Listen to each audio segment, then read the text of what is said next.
Então, bispo, para a gente falar da alma, primeira coisa eu queria entender o que é alma, porque muita gente não sabe exatamente o que é alma. É, as pessoas confundem alma com espírito e pensam que alma é espírito e que espírito é alma. Mas assim como Deus é uma trindade, Deus é Pai, é Filho e é Espírito Santo, a criatura humana, a sua criatura, também é uma trindade. É espírito, é alma e, finalmente, é corpo. Então, a diferença entre alma e espírito se dá justamente que o espírito é a inteligência, é o intelecto, é a razão. Deus emprestou o espírito para toda a humanidade, independentemente se crê ou se não crê nele. O que é o espírito? É o talento, a inteligência, a capacidade de raciocínio, a capacidade de raciocinar e discernir entre o bem e o mal. Então, o espírito é que dá a direção para o bem ou para o mal. É o que, digamos assim, é o juiz do ser humano. Então, tem talento. Então, se a pessoa é um artista plástico, ou um poeta, um médico, um cientista, enfim. Deus emprestou sua inteligência, emprestou sua sabedoria, emprestou o espírito para que esse homem, possa desenvolver a humanidade possa se desenvolver no mundo, onde ele colocou o ser humano, na Terra, e aí trazer o benefício para todos. Esse é o espírito. A alma é a substância incorpórea, simbolizada pelo coração. O coração é o símbolo da alma e é o centro das nossas emoções, dos nossos sentimentos. É a alma o centro dos nossos sentimentos. E a alma, como nós falamos, ela é eterna. O espírito, quando a pessoa morre, a inteligência, a capacidade, volta para Deus. A alma vai para onde ela escolheu, quer dizer, quem escolhe é o espírito do sujeito, da pessoa. Ela optou aqui na Terra para onde vai a sua alma. Ora, assim como Deus empresta o espírito para a gente discernir entre o bem e o mal, então, cada um de nós, independentemente de crer em Deus, independentemente de ser religioso ou não, nós nascemos com a consciência do certo e do errado, diferentemente dos animais. Os animais irracionais, eles não têm aquele senso do que é justo e é injusto, mas o homem não. O homem tem o sentimento, tem a consciência do que é certo e do que é errado. E essa balança, esse juiz, é que vai fazer escolha para onde vai a sua alma. A alma é só sentimento, é um poço de sentimento.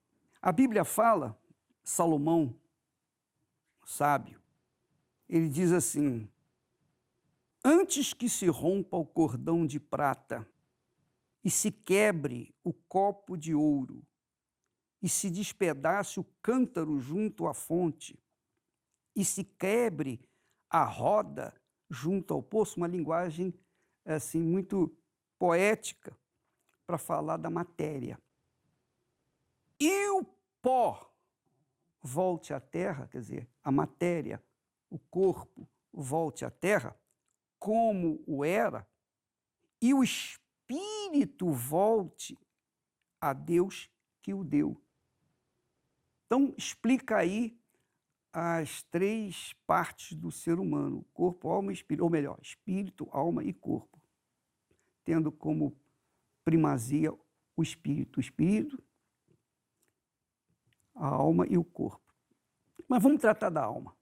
Nós falamos dos segredos e mistérios da alma justamente porque é a coisa mais rica, mais preciosa, é um tesouro infinito. Negligenciado pelas pessoas normalmente? É negligenciado por falta de conhecimento da palavra de Deus. É negligenciado porque as pessoas tratam do corpo, que é o visível, que é o que sente, que é o que capta os sentimentos, as emoções. Então as pessoas esquecem da alma.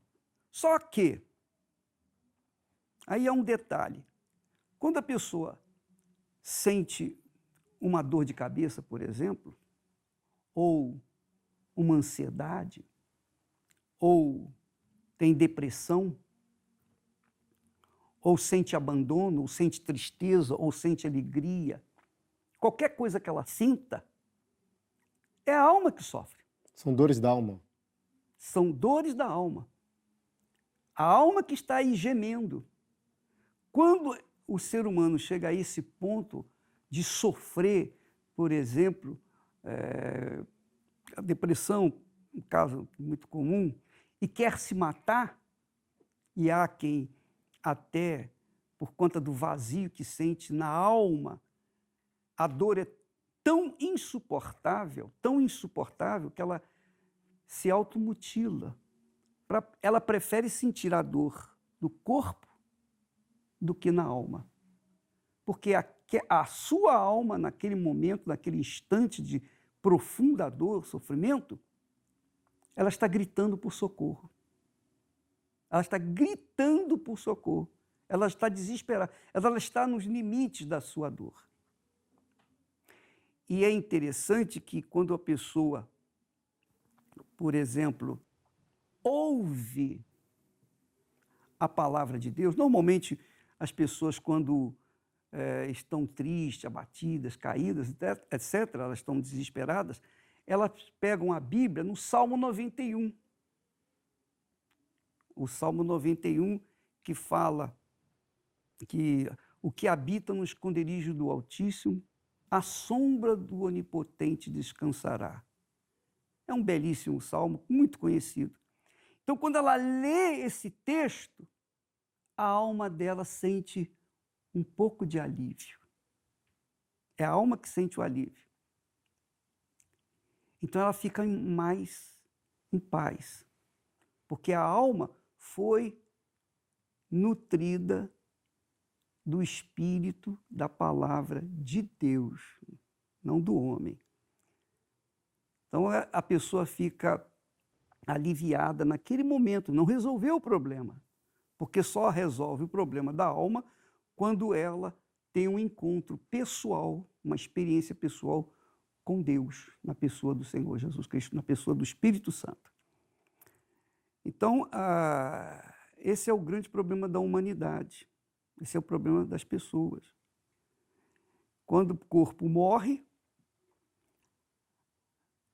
a alma descola daquele corpo, não se faz nada com aquele corpo. O corpo não serve para mais nada, então ele é enterrado.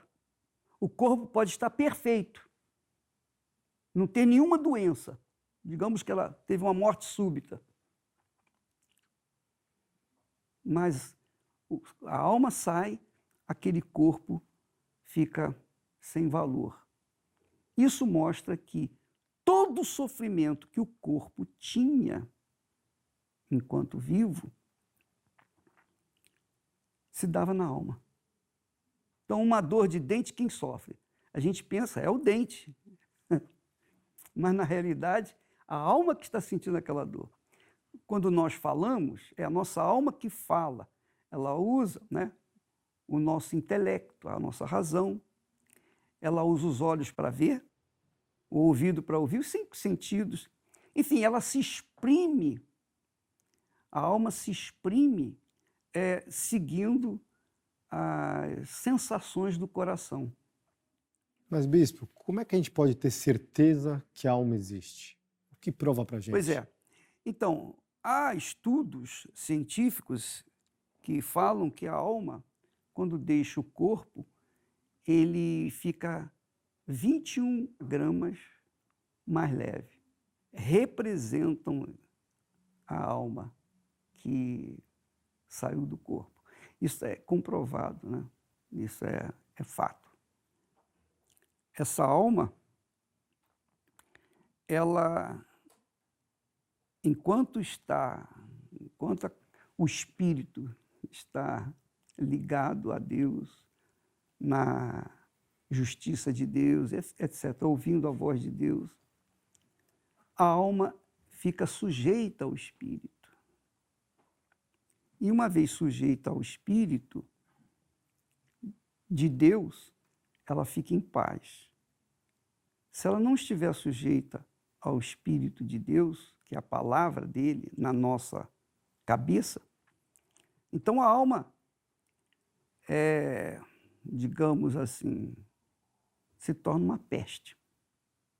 Se torna revoltada, a alma se lança contra tudo e contra todos, porque ela está sempre buscando sentir emoções, ela está sempre buscando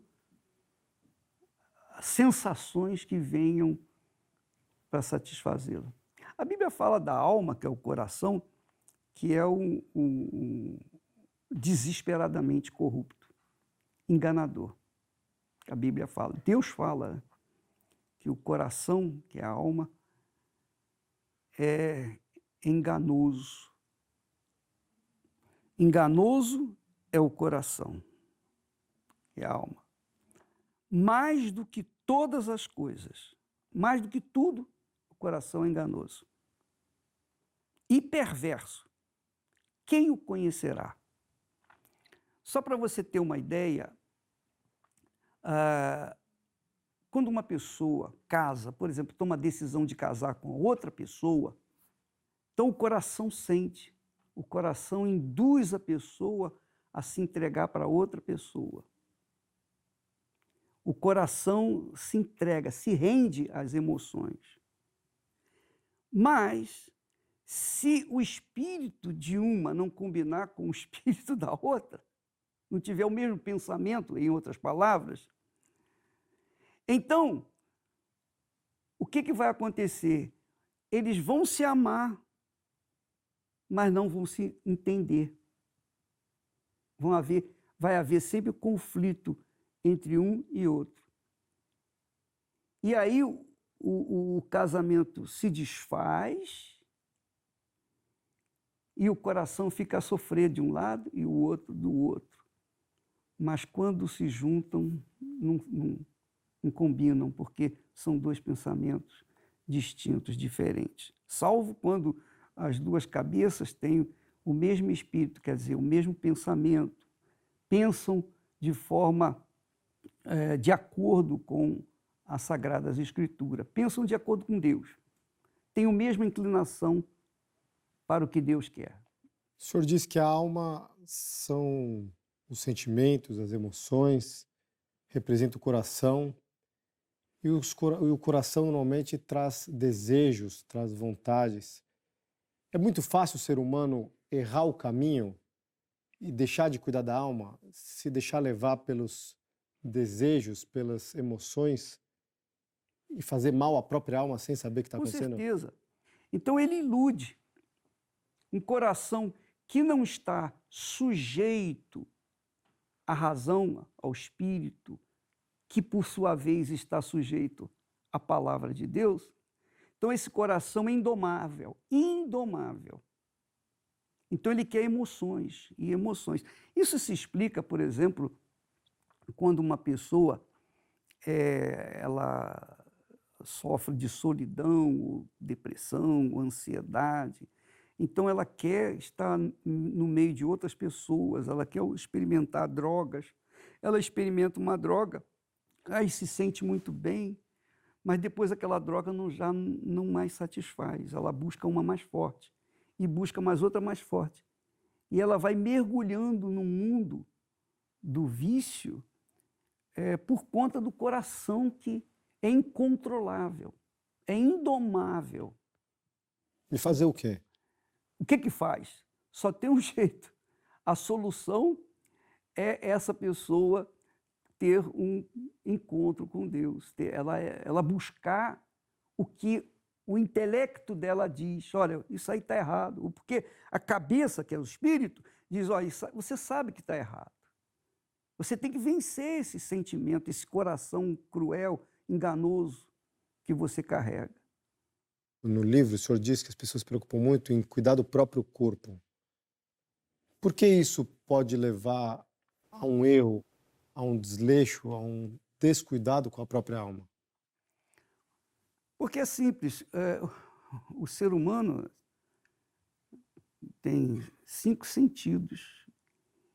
E os sentidos, os olhos, o paladar, o cheiro, etc., o odor e a audição, essas coisas, elas passam informação para o coração. E o coração absorve aquilo e ativa, então, a sua vontade, a sua cobiça, os seus desejos. Por exemplo, uma pessoa vai no shopping, ela vai para passear. Ela vai para ver a moda, ver isso, ver aquilo, só para ver. Mas duvido que ela saia do shopping sem bolsas de compra. Por quê?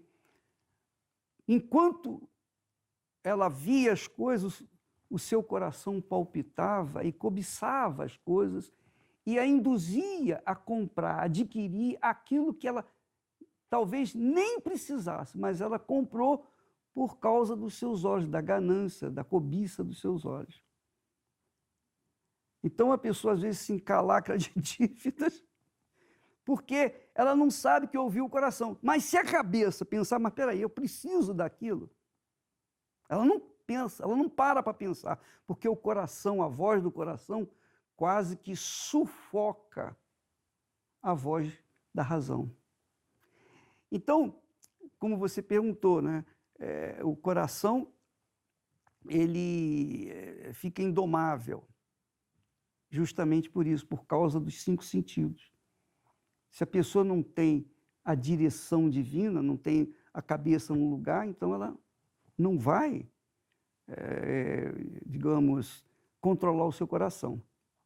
Por exemplo, uma pessoa, quando quer se formar, não, olha, ela faz um projeto, olha, eu vou me formar, eu vou ser advogado, um engenheiro, enfim. O que ela faz? Ela pensa, ela projeta, ela sonha com aquilo. E uma vez que ela projeta aquilo, ela começa a agir de acordo com a inteligência, não de acordo com o coração. Ela usa a cabeça. E ela entra, ela estuda, entra na faculdade, e lá na faculdade ela usa o quê? A razão ou o coração? Ela só usa a razão. Ali ela é só espírito. Enquanto ela está estudando, é só espírito que está agindo.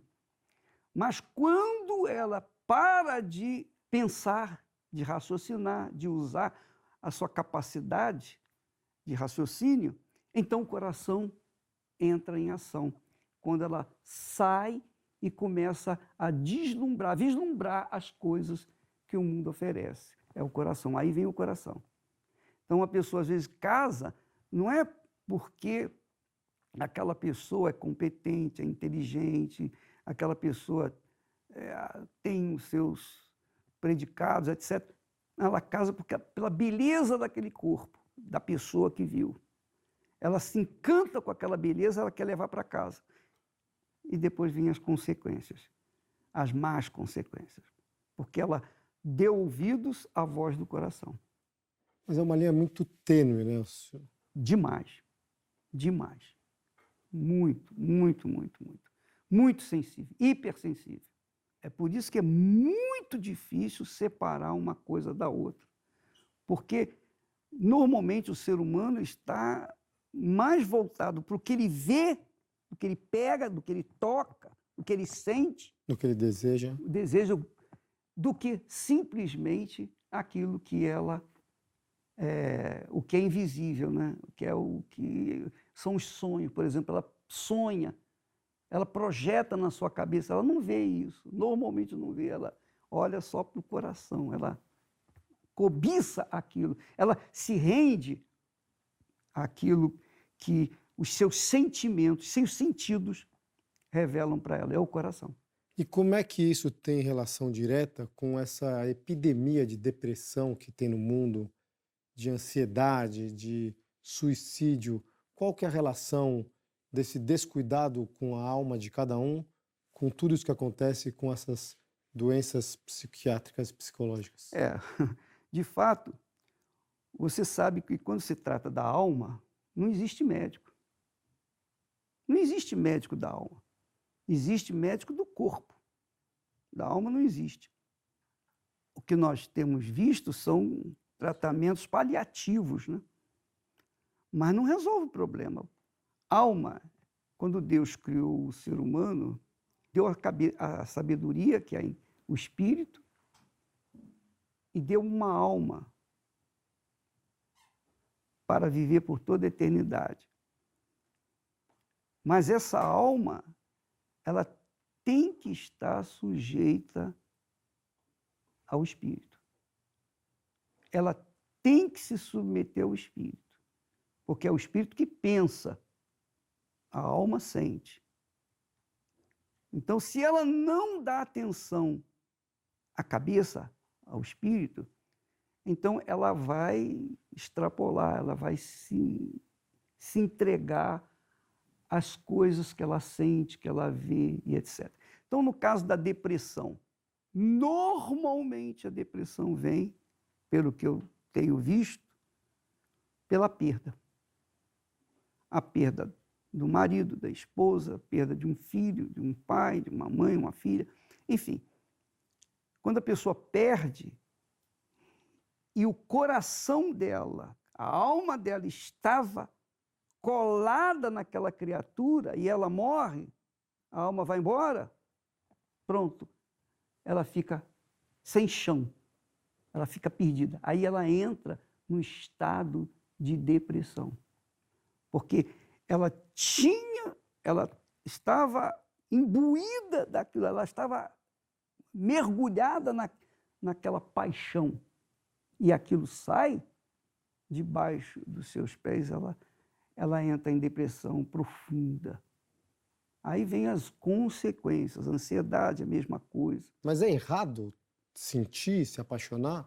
Não, Deus colocou em nós a alma justamente para isso, para termos sensibilidade, percepção da voz dele. Porque você há de convir que Deus fala, Deus é espírito. Deus não é alma, Deus é espírito. E por ser espírito, ele fala. Ele se comunica com o nosso espírito. É do espírito de Deus para o espírito humano. Quando o espírito humano se submete à voz de Deus, então o coração se submete ao espírito. E aí há uma harmonia de comunicação. E aí a pessoa fica em paz. Mas quando o espírito humano é rebelde à voz de Deus, a alma também se faz rebelde, porque ela é rebelde também. Eu também tenho o direito de querer o que eu quero, de fazer o que eu quero. Então, entende o que eu quero dizer? Por isso a humanidade sofre. Mas se o espírito humano se sujeita à voz de Deus, a alma vai se sujeitar ao espírito humano e aí vai haver harmonia entre eles e aí a pessoa vai ser feliz. O senhor diz que a alma é eterna. O que isso significa? Tudo que Deus cria é eterno. Tudo que Deus, especialmente a vida. E só ele tem o poder de destruir. Por exemplo, as coisas físicas ele destrói. Mas, no que diz respeito às coisas espirituais, não morre nunca. Nós temos, por exemplo, um exemplo na Bíblia de que Lúcifer era o anjo de luz, era o principal no céu. E, como tal, ele almejou tomar o lugar de Deus. E então houve rebelião e ele foi expulso do céu. Deus não o matou, porque Deus não pode matar uma coisa que ele criou, uma vida. Então ele foi expulso da presença de Deus. E ele continua aí, ele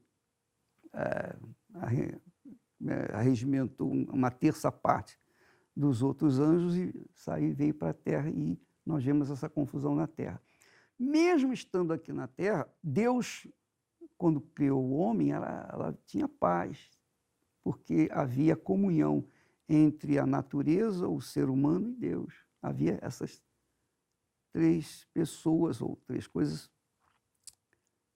vivendo em harmonia. Quando o homem se rebelou contra Deus, então ele naturalmente se submeteu ao rebelde Lúcifer, que agora chama diabo, Satanás. E aí a terra veio entrar em convulsão. E o que nós vemos hoje é isso. Mas Deus, na sua misericórdia, enviou Jesus para começar tudo do zero. É o último Adão. Jesus é o último Adão que veio para salvar a alma que nele crê, que o aceita como Senhor, como Salvador. Então, quando Jesus morreu no Calvário, e ele disse lá, a última palavra dele, as últimas palavras foram: está consumado, quer dizer, está feito. O que eu tinha que fazer, eu fiz por toda a humanidade, por toda a humanidade. Quem aceitar, quem se submeter ao Espírito de Deus, a essas palavras, então vai ter um coração humilde que vai se enquadrar no reino de Deus e vai, obviamente, herdar a eternidade com ele. Mas quem não aceitar, então esse vai ser jogado num local chamado Lago de Fogo, onde vão estar Lúcifer, os demônios e todos aqueles cujas almas rejeitaram o sacrifício que Jesus fez por todos nós. E ele não, essa decisão é de cada um. Você vê que Deus nos dá essa sensibilidade, que é o coração, a alma, e o espírito para decidir, justamente para que cada um tome a sua própria decisão, tenha o direito, a liberdade de escolher o seu futuro, de fazer o seu futuro, de projetar o seu futuro. E isso Deus não tirou da gente. Quando Adão e Eva pecaram, eles pecaram conscientemente. Eles pecaram. Eles quiseram fazer isso. Eles se rebelaram contra a palavra. E uma vez se rebelando contra a palavra, se rebelaram contra Deus e colheram o fruto da rebelião. Então aí nós vemos a química entre coração e espírito, né? Se o espírito é submisso à palavra de Deus, à voz de Deus, então o coração será submisso ao espírito. Mas se o espírito é rebelde, então o coração vai ser rebelde e vai querer satisfazer os seus desejos. Quais são as peculiaridades do coração? O coração quer sentir, o coração quer emoção, o coração quer oba-oba, etc. Já o espírito quer o quê? Dirigir, conduzir a vida da pessoa da melhor maneira possível. Mas muitas das pessoas que nos assistem nunca nem pensaram na alma que elas carregam, nunca se preocuparam com isso. O senhor diz o que para essas pessoas? Eu diria que não importa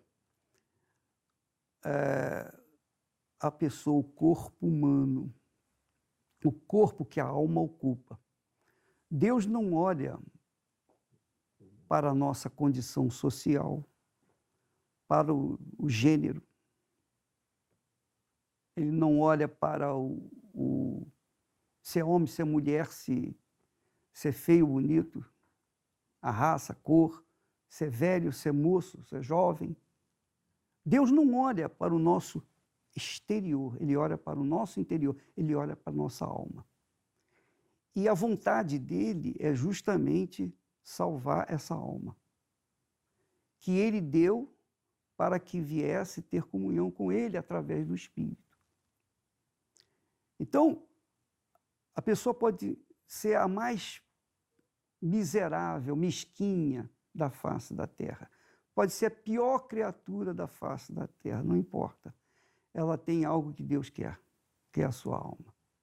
Deus quer dirigir a sua alma, conduzir a sua alma até ao reino dos céus. E isso só a pessoa pode decidir por ela. Só o Espírito dela pode decidir isso por ela. Submeter ao Espírito de Deus e entregar a alma para o Espírito Santo, para que vá conduzir essa alma aos pastos verdejantes, ou não. Entende como nós tratamos, como Deus trata? Ele nos deu o Espírito como se fosse Deus, o nosso Deus, assim, privado, e nos deu uma alma. O nosso Deus privado quer conduzir essa alma à vida, aos pastos verdejantes. Mas se a alma é rebelde a esse Deusinho, então a alma vai sofrer as consequências porque ela vai ser rebelde, ela vai querer sensações, ela quer, enfim. E é o corpo que sofre todas as consequências aqui na terra.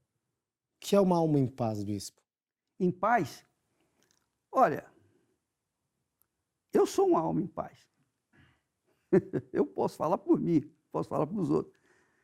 Uma alma em paz é o seguinte: mesmo em meio às guerras, perseguições, injustiças, calúnias, ódio, preconceito e difamações contra a minha pessoa, com certeza você conhece gente que não gosta de mim.